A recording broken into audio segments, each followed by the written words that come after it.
Hey there, and welcome to this week's edition of The Wrap. This week's big question: why is Donald Trump so fixated on Mzansi? It's giving jealous ex vibes at this point, and honestly, it's getting awkward. Find out about his latest rant and how he's uninviting us from the G20 next year.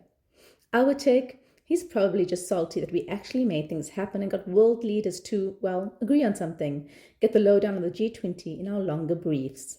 Meanwhile, there's a civil war brewing within the DA, and it involves a couple of Uber Eats orders. We tell you all about it. And the police ad hoc committee paid Cat Matlala a visit in prison, and let's just say we're shook by what he revealed. Plus, did you hear? A street in Cape Town just made the list of the coolest streets in the world, plus why we might all be a little immature until we hit the age of 32. So, let's dive into these stories and more in this week's wrap, brought to you by myself, Roshni Pillay, and the Explained.co.za team.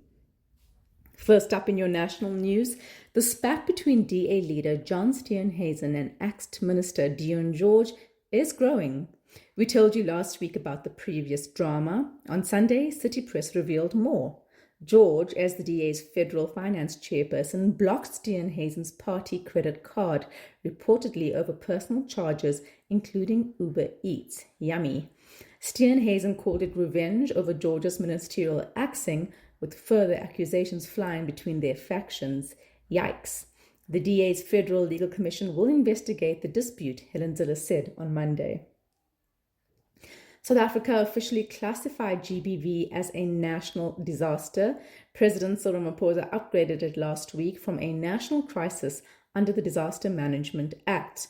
This follows a coordinated campaign and protest across the country on Friday against GBV and calling for this action, among others. This means the National Executive will now lead a coordinated cross-government response.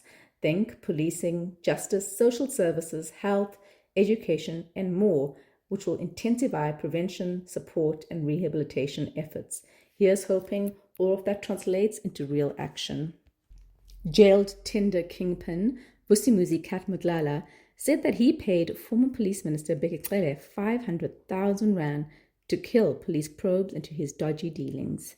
Testifying yesterday at Parliamentary's police inquiry from prison, decked in full-out Burberry no less, he said Matlala demanded the payments earlier this year and allegedly returned Matlala's seized guns. Matlala added that Matlala lied under oath previously about their cozy chats, which he testified were mere intel gathering sessions. SA's top cops are looking dirtier by the day.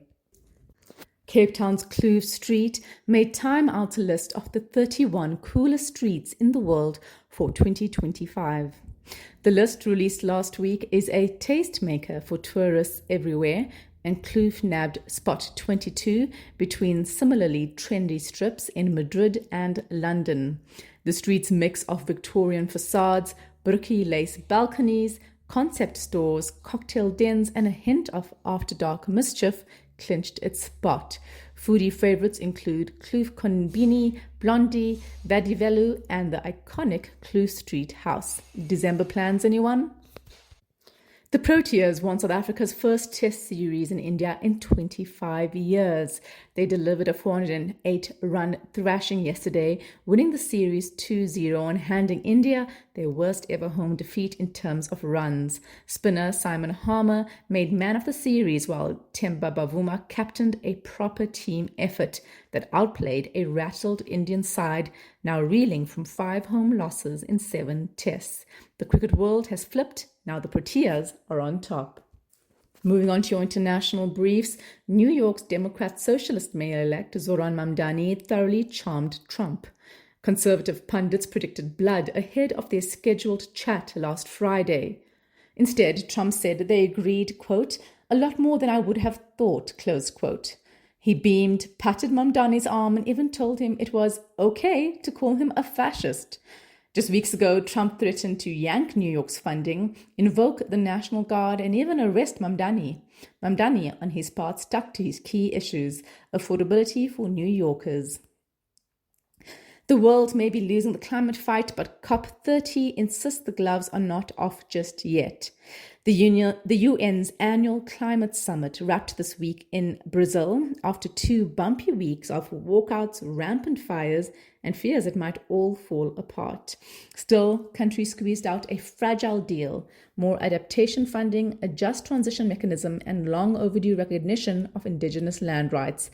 But no fossil fuel phase out or deforestation pact. Now all eyes turn to COP31. Is Russia taking Trump's peace attempts seriously? Ukraine reportedly agreed to key terms of a US brokered peace deal to end Russia's nearly 4-year war on Tuesday, with only a few minor details remaining, officials said. Trump echoed this on his Truth Social. His administration is pushing for a quick resolution through talks being held in Abu Dhabi this week. Russia, however, said that while talks are serious, it was premature to suggest a deal is in the works. Malaysia is the latest country to crack down on kids' screen time. The government said on Sunday it plans to ban under-16s from using social media starting next year. The goal: shielding children from cyberbullying, scams, and sexual exploitation. If this sounds familiar, it's because Australia made the same move back in November 2024. And that ban officially kicks off on the 10th of December. Social media companies are not exactly thrilled, warning that enforcing age verification at this scale is complicated. Scientists say the human brain goes through 5 phases before it's fully mature. The study, published Tuesday, shows 4 key turning points at roughly 9, 32, 66, and 83. Childhood runs until about 9 years old, while adolescence stretches longer than we usually think, with brain development continuing until age 32. Only then does the mature adult stage kick in.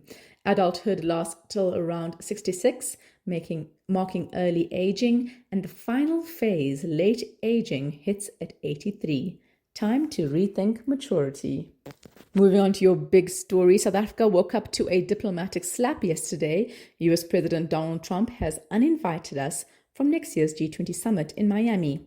He claims South Africa snubbed the US in the G20 handover, but Trump announced a boycott of the Joburg summit before it even began, initially citing debunked claims of white genocide against Afrikaner farmers. Tensions simmered throughout the summit as the US skipped the talks, meaning no senior diplomat nor official was present for the ceremonial handover of the leaders' declaration. Sticking to protocol, Ramaphosa banged the gavel solo on Sunday, declaring the presidency passed in name only to the US and refusing a last-minute US request to hand over to a lower-level official. Washington has been informed that they can collect the adopted declaration from DIRCO headquarters, a far cry from the usual red carpet moment. So, Trump saw red, viewing South Africa's actions as a major snub to the US. He took to Truth Social yesterday afternoon his time to declare that South Africa will not be receiving an invitation to the 2026 G20, which is due to be held in the US.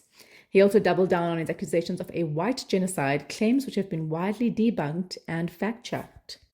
Ramaphosa called the comments regrettable, saying South Africa, quote, does not appreciate insults from another country, close quote, and reaffirming that the nation remains a committed and active G20 member. Despite the incoming host's theatrics, this year's historic Johannesburg summit was largely a success. Leaders from much of the world's major and emerging powers turned up in Johannesburg, heavyweights from the global south, Europe, and beyond. Leaders unanimously adopted a sweeping 122-point declaration, a win many thought impossible given weeks of geopolitical drama. Highlights include 1. A debt relief push. They endorsed a stronger common framework for low-income countries' debt sustainability, including transparency, IMF reviews, and innovative debt-for-nature swaps. Climate finance boost. Committed trillions for just energy transitions in Africa, tripling renewables by 2030. Food security alarm, vowing to end hunger for 720 million people. But it wasn't all kumbaya. French President Emmanuel Macron warned that deep divisions remain on climate policy and global conflicts. Other points of contention were around the G20's ongoing struggle to agree on language around major global flashpoints, especially Russia's war in the Ukraine and Israel's onslaught on Gaza. And of course, there was some local drama. Police shot and arrested a man after he attempted to hijack a G20 contracted vehicle with a toy gun, only in Joburg. Still, South Africa delivered a functional, forward-looking summit and handed the US a presidency it didn't bother to show up for. The work, despite the theatrics, goes on. In politics, Jacob Zuma's Umkhonto weSizwe party is facing one of its biggest scandals yet. News 24 reported earlier this month that young South African men were promised fancy bodyguard training in Russia back in July. Instead, many ended up frighteningly close to Ukraine's front line instead. The Hawks are now treating the whole thing as a possible trafficking case and a breach of foreign military assistance laws. And if that wasn't chaotic enough, the whole thing has now sparked a very public, very messy feud inside the Zuma family. The family drama kicked off on Saturday when one of Jacob Zuma's daughters, Nkosazana Zuma Ngulbe, walked into a police station and filed a criminal complaint. She named her older half-sister Duduzile Zuma Sambudla, along with an alleged co-recruiter, Blessing Khoza, as those behind the shady recruitment scheme. She said families had reached out to her because their sons had disappeared overseas and they were desperate. According to her affidavit, these young men, most of them from KwaZulu-Natal and Gauteng, thought they were headed for legit training. Instead, they were taken into Russian-controlled military zones, their phones and bank cards were taken away, they suddenly found themselves near active combat areas, wearing Wagner uniforms and panicking in messages sent back home. These guys are not mercenaries. They're regular people, MK supporters, some even related to the Zumas. And many were unemployed and hoping for a chance to earn a salary. Instead, they were allegedly hit with random fees for boats, Russian passports, and even flights for the next batch of recruits still waiting in South Africa. Nkosazana said Duduzile, who is an MK MP and very active on social media, helped arrange the travel and even did a month of basic training in Russia before heading home, while the men were pushed to the front lines. Duduzile is not taking this quietly. On Monday, a day before news broke that the Hawks are investigating, she filed her own counter-charges, naming Blessing Khoza as the main recruiter, insisting she is a, quote, victim of deception, misrepresentation, and manipulation, close quote. All of this is happening with Duduzile already on trial for inciting the 2021 unrest in July, Durban, which only adds more political heat to everything. Meanwhile, families are still waiting for updates, and their sons, young South Africans who thought they were getting an opportunity and instead landed in the middle of a foreign war they never signed up for. Finally, South Africa scores its first credit rating upgrade in 20 years. Remember when state capture scandals plunged South Africa's credit ratings into junk status, leaving us scrambling for scraps of investor confidence? Well, hold on to your biltong. We've just notched our first credit rating upgrade in nearly 2 decades. S&P Global Ratings delivered the good news last week, lifting our sovereign rating by a notch from BB- to BB, just one notch below investment grade. Credit ratings are a bit like your personal credit rating. You'd be refused a loan if you have a bad score or charged a higher interest rate, meaning you pay more on repayments. Similarly, junk status means higher borrowing costs for South Africa and a lack of investor confidence. What's driving this turnaround? As we told you a few weeks ago, the government's financial health is finally improving. We're heading for a hat trick. Firstly, 3 primary surpluses in a row for the first time in over 15 years. A primary budget surplus is when the government earns more than it spends before paying interest on debt. Secondly, for the first time since 2008, South Africa's debt mountain is no longer growing. It peaks at just under 78% of GDP this year, thanks to back-to-back budget surpluses that were mentioned before and better tax collections. This means 4.8 billion rand less spent on servicing our debt over the next 3 years. Thirdly, bond yields, a measure of investor confidence, steadily fell over the course of this year to 8.65% from 9.8% in January. That's a good thing. Lower yields make it cheaper for government to raise capital. And fourth, Eskom is finally making a profit after 8 years of losses. This means less risk of Eskom needing another taxpayer-funded bailout. This is all good news, and it may also be arriving just in time. News emerged this week that Trump and allies in the US Senate are pushing a new bill that would renew the African Growth and Opportunity Act AGOA for 2 years, but explicitly exclude South Africa. The previous versions we were a part of expired in September. If passed, the new version potentially slams the door on duty-free exports worth billions in textiles, autos, and agriculture for South Africa. But introducing a bill is only the first in a long process in setting a new law. As South Africa noted in response, GOA in its previous form has strong support across Democrats and Republicans. Here's hoping it doesn't pass. That's it from us at The Wrap, an award-winning product of explain.coza. Simple news summaries for busy people. Remember to share the love. Tell your friends to sign up at explain.coza/subscribe. Till next time, goodbye from the team.